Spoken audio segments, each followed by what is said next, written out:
श्री गणेशाय नमः। वसुदेवसुतं देवं कंसचारूढमर्दनं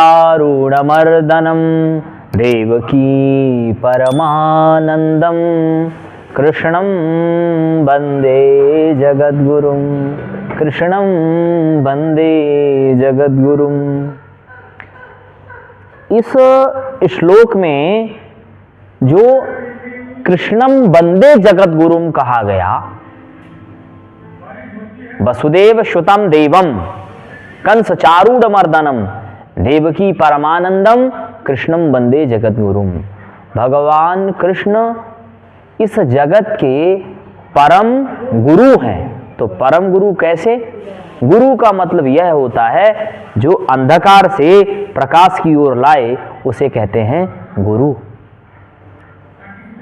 प्यारे मित्रों, आप कभी भी बिहारी जी जब दर्शन करने के लिए जाना तो योग शास्त्र की 4 बातें ध्यान रखना।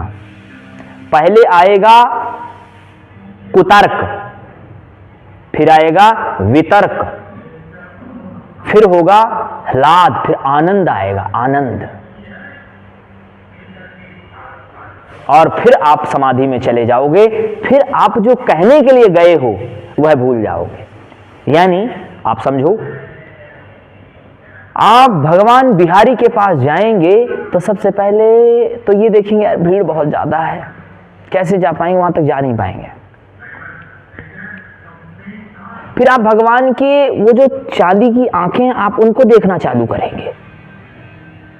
फिर कोई गोस्वामी जी आ जाएंगे, सामने आएंगे तो सोचेंगे वो हटें, तब फिर आगे। पर लेकिन फिर आपके मन में आएगा यार आज हमको वहां काम करने जाना था, दिमाग में ये भी आएगा, ये हुआ, आपके पास आया वितर्क। फिर होगा तर्क, अरे तुम चुपचाप बिहारी जी का दर्शन करो ना, काहे वो इधर इधर की बातें सोच रहे।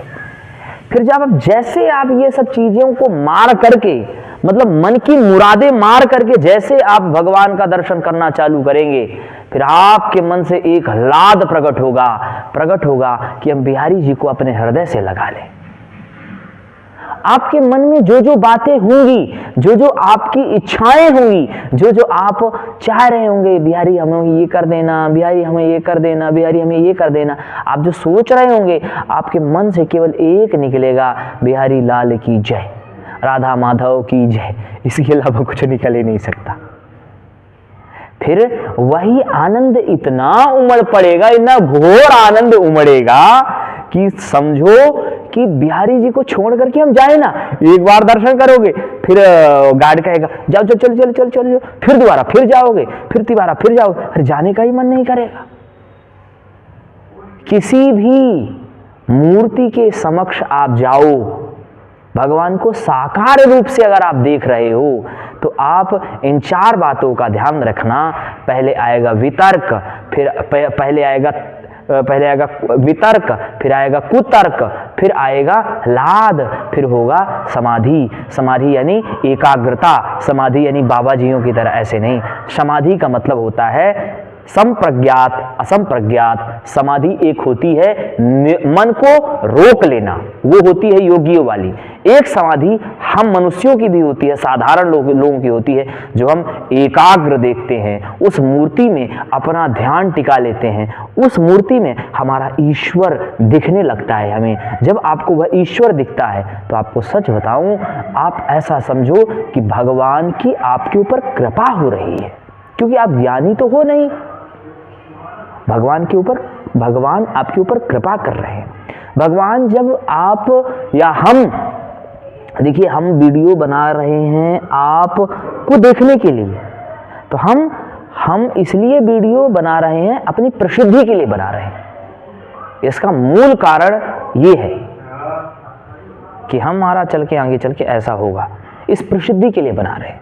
परंतु वह ईश्वर हमारे ऊपर से जो ये अहंकार है उसको खत्म करे, यानी कि हमें भक्ति दे, निश्चल हमको बनावे। ठीक है, हर एक व्यक्ति के अंदर यह इच्छा होती है हमें पद मिले, सब कुछ मिले, धन मिले, रुपया मिले, पैसा मिले, परंतु एक भाव होना चाहिए कि वह बिहारी मेरा है, बिहारी के बिना हम नहीं रह सकते। ज्ञान कितना है आपके पास, आपके पास वो अलग बातें हैं। मेरे इन बातों को समझ करके कोई यह कहेगा यह व्यक्ति कोई श्लोक नहीं बोल रहा है, श्लोक मैं बोलूँगा तो तुम्हें लगेगा कि वह भाव नहीं प्रकट हो पा रहा, ज्ञान मेरे भाव को अवरोध कर देगा, परंतु भाव ही प्रधान है। कहाँ? भक्ति में। परंतु यह नहीं है कि भगवान वेद की हम सेवा करना छोड़ दें, भगवान व्याकरण, भगवान योग की जो चारों बातें आपको मैंने बताई है वो मैंने योग की बारे में बताई है।